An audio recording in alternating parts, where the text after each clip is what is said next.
Ladies and gentlemen, today I'm going to address you as one of the many voices agitating for change in our country, Uganda. Today, as we enjoy the elegance of this five-star facility to discuss governance issues, we must not lose sight of the harsh reality that we face. The reality that surrounds us, ladies and gentlemen, is important to put in notice. I want to remind all of you, brothers and sisters, that we live under a military dictatorship. It disregards the rule of law. It undermines all institutions of state. It is family rule. I repeat, we live under family rule. We are only allowed to be here today just because the regime does not consider this gathering a serious threat to its main and only objective, and that is staying in power. In terms of democracy, Uganda has gone back to 1973, 50 years ago. Yes, we've gone back to the Amin days. The only difference is that the Idi Amin of today is a little bit smarter, more calculative, and more deceptive. He will allow you to discuss democracy, reforms, and all that, especially if it is away from the masses. But you can be sure, ladies and gentlemen, that all the beautiful ideas that we share do not go beyond these beautiful rooms. We discuss them here, and because the regime feels threatened by them, they usually end here. So that reality should remind all of us that our first and main duty should be removing the Museveni dictatorship. I repeat, those harsh realities that we face should remind us that our main duty and the first duty we should consider is to remove the Museveni dictatorship. But for as long as the dictatorship remains, then we might as well forget about any meaningful reforms. Some of you might say that I present a rather pessimistic image of our situation, but I want to invite all of you to review Uganda's political history since 1986, when General Museveni captured our country by force. For 10 years, until 1996, General Museveni ruled uninterrupted without any elections. And then from 1996 to 2005, he ruled as a leader of a one-party state. Now, this lack of electoral accountability for 20 long years is what set stage for the problems that we are dealing with today. Between 2005 and now, we have witnessed 4 presidential elections under the multi-party system, all of them conducted on a very unleveled playing field in favor of General Museveni and his NRM candidates. Each of those elections has been a sham election, only legitimized by a judicial system that has proven time and again to be part of the problem rather than being a solution. Since 2005, the regime has employed various tactics to suffocate the opposition and to limit the ability of the opposition to engage with the electorate. Opposition candidates and their supporters have been intimidated, they've been arrested, they've been subjected to military violence and murder.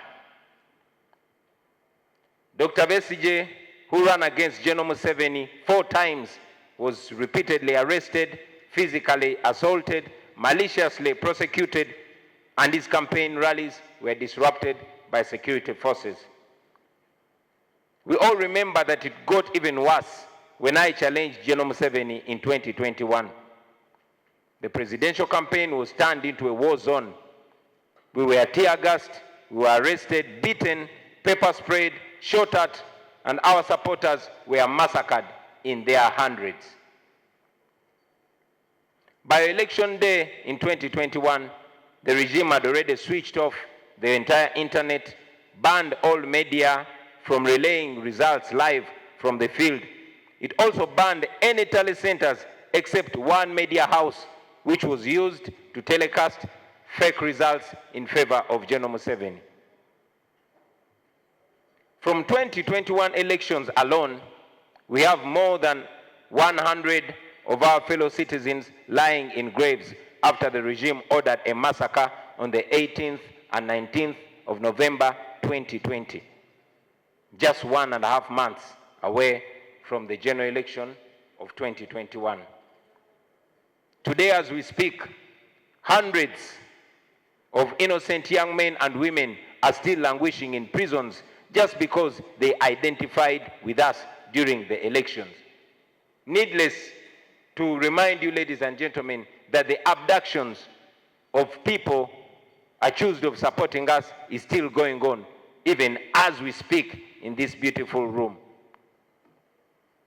So, given that history, I am convinced that this is a battle for the soul of our nation, and this is a battle that we must win. I'll say that one lesson that we have learned from the experiences of those that challenged Museveni before us, and from our own experiences, is that for as long as Museveni regime is in power, Uganda will never experience fair electoral processes or even uphold constitutional governance. Why? Because this regime sustained itself in power by denying its opponents fair political competition. So the first thing to do, and I say this again, the first thing for us to do is to remove the Museveni regime. And only then shall we expect respect for any sensible political discussions. Ladies and gentlemen, we all know that the cornerstone of democracy is a constitution that guarantees the rights and freedoms of its citizens. Our constitution should be protected from manipulations and amendments which serve the interests of individuals as opposed to the interests of the nation. Friends, Ugandans yearn for a country where no one is above the law, where the judiciary operates without fear or favor, ensuring that justice is served to everybody. We must change the way our judges are appointed. We must establish a system that can genuinely hold the executive responsible for its actions. Ugandans yearn for a country where there is electoral integrity, where every election is a testament to the will of the people. A country where the voice of the people is respected and where their votes carry the weight of their hopes and their aspirations. We want a country where democracy thrives, where the media is free and is a conduit for the exchange of ideas, fostering a vibrant political discourse that enriches our nation. We must redefine the role of our national security institutions. They should not be used as tools of oppression and suppression. Instead, security forces should be protectors of our democracy, not obstacles to the same. We want an independent electoral commission that is free from political interference. Members of the electoral commission should be selected through a public and impartial process conducted by an independent body. They should be people of demonstrated integrity, committed to upholding democratic principles and values. They should not be appointed by the president. The people of Uganda should be free from violence when they go for elections. All forms of intimidation and violence should be condemned and punished. The rights of every voter, regardless of their political affiliation, must be respected and must be protected. I know that even in this room, ladies and gentlemen, this room where we are, I know that we have varying levels of trust amongst us.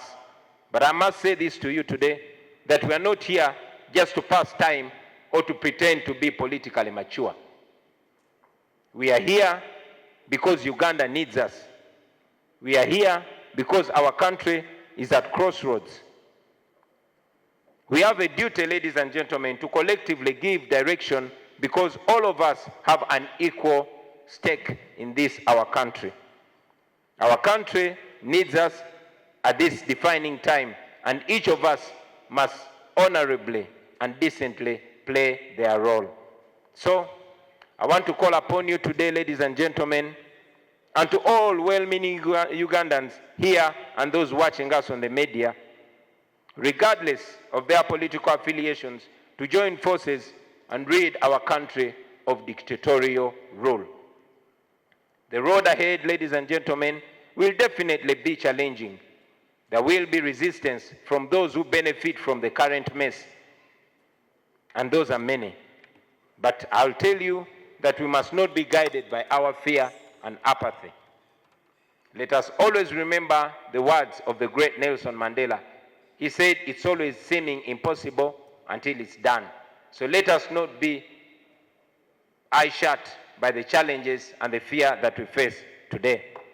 Let us rise above our differences and build a nation where the will of the people prevails, where every voice matters, where the dreams of our forefathers can be realized, and where every citizen can participate in political processes without fear of intimidation. Ladies and gentlemen, democracy is not a privilege. Democracy is a right, and it is a right for everybody. Unfortunately, we are not going to get this on a silver platter. We will have to endure the challenges. We will have to go through so much. But I guess, and I believe, that we'll finally achieve it. We'll achieve this for ourselves and for the generations to come. I thank you, and I wish you fruitful deliberations today. Thank you very much for God and my country.